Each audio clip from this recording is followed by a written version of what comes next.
Niyayakag na tayo ng karagatan.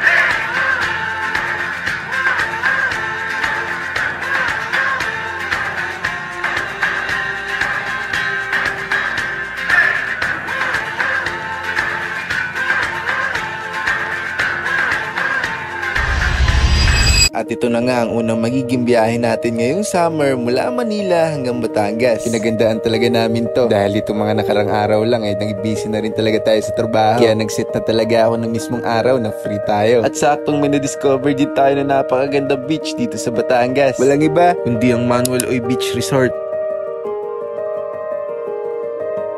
10 PM ng gabi, sinimulan namin ang biyahe para hindi traffic at hindi masyadong hassle sa biyahe, para makarating din talaga kami na maaga doon at hindi na rin maabutan ng init dahil alam nyo naman mga buddy kung gaano kainit ang panahon. Medyo inaantok na nga ako dito kaya nag-stop over muna kami sa Tagaytay dito sa Starbucks para magkape.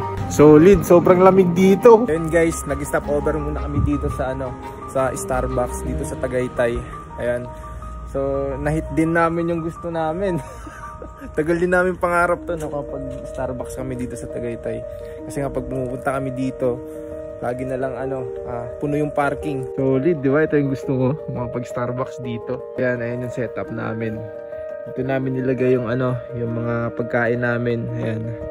Tapos andito rin yung mga mga damit namin, yung tools. Ayan. Ito yung tent. Ayan, ito yung mga speaker dyan, mga charger. Ayan, tubig.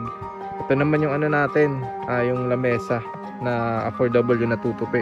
Tapos ang dalawang cam chair natin nandito sa loob ng motor. So maliit lang yun kaya kasyang-kasya dyan. Ayan. At pagkatapos namin mag-stop over bumakbak na kami. Dire-diretso na to, Tagaytay hanggang Manuel Oy Beach. Pagkadating nga namin sa Nasugbo nag-stop over ulit kami para bumili ng tubig. Pag-akyat din kasi namin dito, Kalatagan na. So dire-diretso na to. Time check, anong oras na? 3:22 ng madaling araw, no? So dahil medyo malapit na kami, baka mamaya pag nakarating kami ng maaga doon, maghintay pa kami kasi nga yun nga, walk-in kami. At sakto lang din talaga. Pagkarating namin sa resort ay 4:55 na. Medyo nagtagal din kasi talaga kami sa Starbucks dahil sinulit talaga namin. At dito nga sinabi ni Kuya na sarado pa. So yun guys, nandito na kami sa Manuel Oy Beach. Kaso nga lang, kailangan pa namin magantay dito ng 5:30 kasi nga napaaga talaga yung punta namin dito.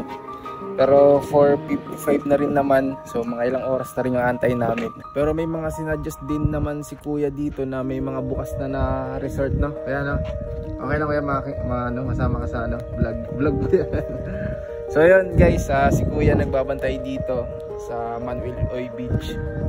Tour guide po dito, no? So may sinadjust din siya na may mga bukas na dito na beach. Pero kasi ito talaga yung pinunta namin dito, kaya hindi na tayo maghahanap ng iba. Ayan guys, 5:30 AM. Kailangan namin antayin dito. Ayan.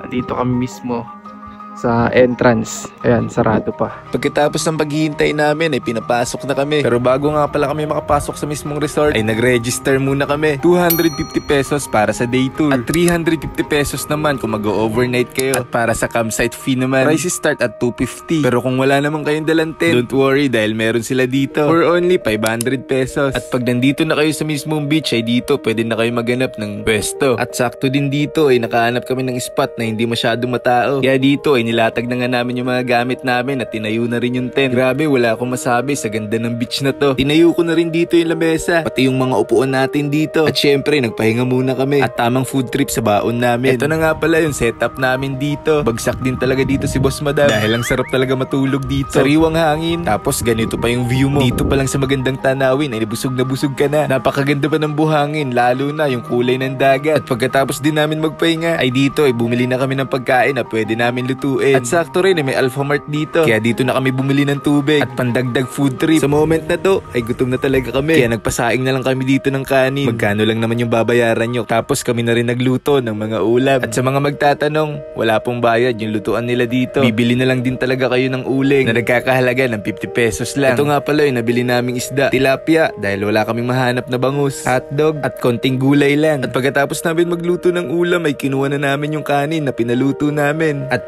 plastic na lang din to dahil hindi kasya sa lagayan namin. Nag-setup na rin kami dito ng pupestuhan ng pagkain. Ilalatag na lang namin to at lalagyan ng sapin. At ito na nga, ipapakita ko na sa inyo yung setup namin at yung pagkain namin ngayon. Dalawa lang naman kami kaya hindi na kami masyado nagdami. Excited na rin talaga ako dito kumain. Tapos ganito pa yung view mo. Malimig na hangin at napakagandang tanawin. At pagkatapos din namin kumain dito ay nag-swimming na kami. Excited na rin kasi talaga kami dahil napakaganda ng kulay ng dagat. Tapos ang lamig pa ng tubig. Presko at napakasarap sa pakiramdam. Guys, napakaganda ng sunset. Ayan. Grabe, napakaganda. Ganda, grabe. Guys, ito talaga yung siguro yung pinakamaganda ng napuntahan ko na beach, no? Kasi as you can see naman guys, wala kayong makikita masyadong bundok dito, no? Wala kayong makikita masyadong bundok dito. Ayan. So napakalayo niyan, parang shadow na lang yan. Sunset na lang talaga makikita nyo dito. Ayan. Grabe, napakaganda mga buddy. Ito lang talaga masasabi ko. Kapag pumunta ka ng Batangas o sa kahit anong resort dito, mapapasabi ka na lang ng